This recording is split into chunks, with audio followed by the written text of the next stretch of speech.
Alright, guys. I don't want to be too harsh, but man, this is probably the worst card of 2025. I started watching UFC in October of last year. 308 was my first full card I've ever watched, and this Apex card was definitely the worst card I've ever watched by a long shot. But anyway, let's start talking about the fights. The first fight was just a Talita Lencard grappling domination over Vanessa Demapilos. She had 12 minutes of control time. She wasn't doing much with that control time, but she was in control of Demapilos that entire time. Demapilos wasn't even trying to escape him. She was just laying there. She got put in some awkward positions. Alencar did get 4 or 5 takedowns as well, but overall this was a pretty freaking boring fight. I got this pick completely freaking wrong. Just cut Demapilos from the UFC, to be honest. That was such a terrible performance. But yeah, anyway, let's go to the next fight. Uran Satilbayev picked up this fight on a 2-day short notice, which is crazy. These guys went the distance. Martin Buday got the unanimous decision win. Uran did show some good promise. He did get his legs chewed up, but he did a good job to separate in the clinch where he was getting controlled. He was doing pretty good up until like the second round where Buday was landing some nasty shots that were very, very damaging. However, in the third round, Uran had Buday rocked, but Buday survived by doing what he does best, clinching and holding people up to the cage. And the weight difference was very evident here. Uran needs to drop down to 205 for his next fight. It does kind of suck how this was a 2-day short notice fight and he was fighting against a heavier man. But yeah, I had originally picked Kennedy and Shizuku to win, but since it was a short notice fight, I didn't do a prediction for these two guys. But yeah, let's go to our next fight. We had Victor Henry going up against Pedro Falcao. Man, this was a very fun and technical fight.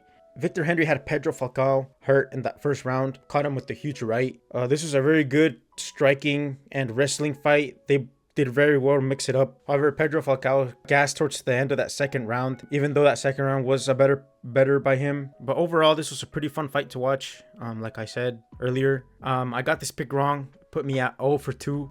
I know this was a risky fight from the beginning, and just Victor Henry showed the more experience and that he's better than Pedro Falcao. So yeah, for the third fight of the night, we had Luma Boom going up against Stella Nunes. This was another boring fight. This could have gone either way. The betting books have had Luma Boom as a huge favorite, but Luma Boom didn't show domination whatsoever. Neither of them had a sense of urgency to get anything done. Luma Boom did have some nice throws over Stella Nunes, putting her in good positions on the ground. But like I said, she didn't do anything with those. And Stella Nunes kind of was just letting everything happen. And like I said earlier, neither of them had that sense of urgency to do anything both on the ground and on the feet. I did get this pick correct. This put me at 1 for 2. But overall, this is a pretty boring fight. Unlike freaking Reese McKee versus Daniel Frunza. What a first round performance by both of these guys. Specifically Reese McKee. Man, he had a great showing.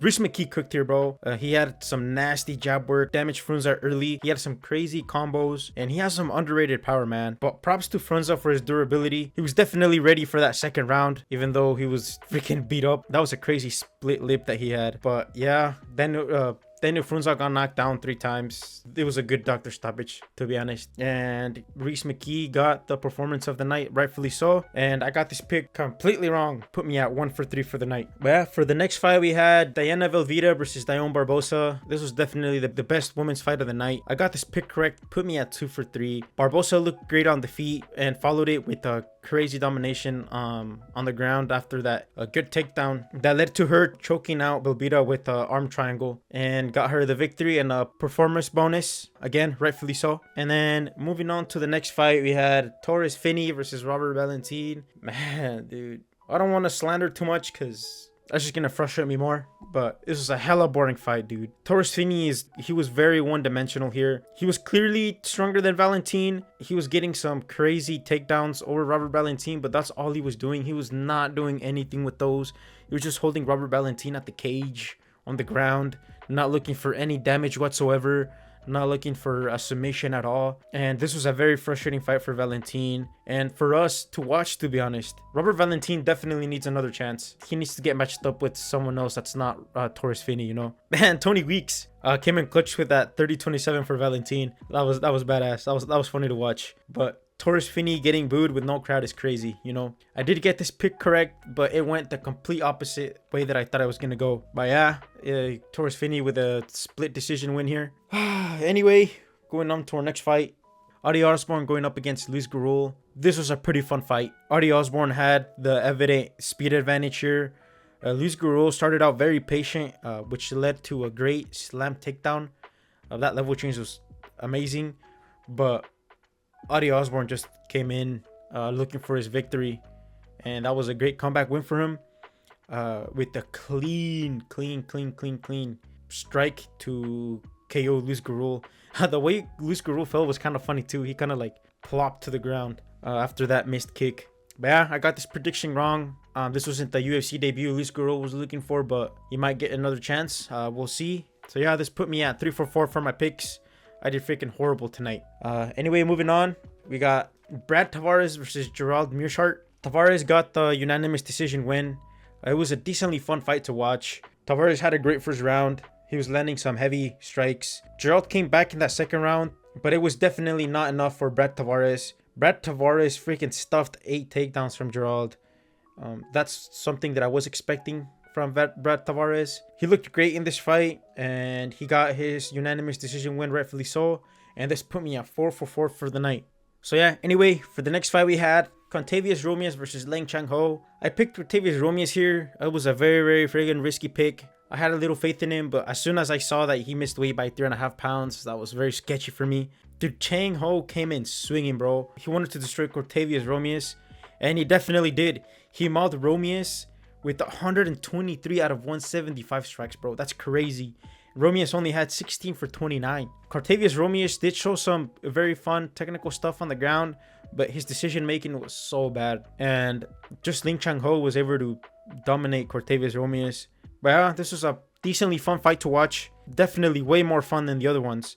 But yeah, fight that was definitely not fun was that Pat Sabatini versus Joanderson Brito. Joanderson Brito got completely shut down here. Pat Sabatini dominated Brito on the ground. Almost had 14 minutes of control time, bro. Brito could not do anything to escape Pat Sabatini's control. He wasn't trying anything either. Like I said, this was a pretty boring fight, not gonna lie. Pat Sabatini was getting in some strikes in, but nothing too crazy. Dude, for me that I just started watching UFC, this was a freaking boring ass fight, to be honest. I really thought Joanderson Brito was gonna be able to keep that fight on the feet and freaking piece up Pat Sabatini, but man, that's not how it went. And I had Pat Sabatini winning all 3 rounds, definitely at 30-27. Oh, I think even one judge had it 30-26, I believe.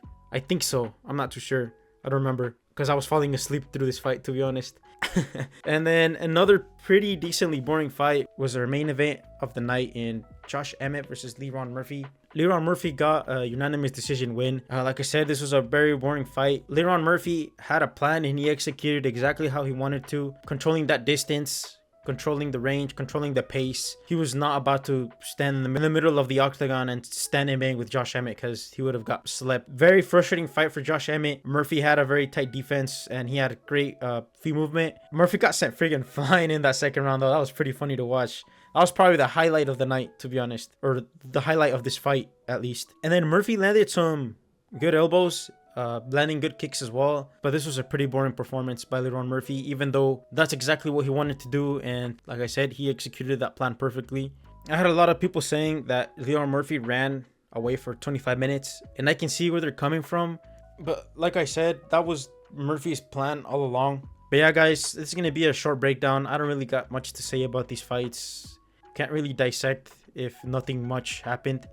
It was a pretty lackluster event, and I think we're just gonna leave it at that. I did terrible for my picks last night, going 5 for 6. We'll come back next week for sure for UFC 314, which is definitely gonna be a super fun event. Definitely way more fun than whatever this was. But anyway guys, thank you so much for tuning in. Appreciate you guys for taking the time and watching my video. And again, stay tuned in because 314 is about to be very fun. So yeah guys, we'll see you guys in the next video. Adios.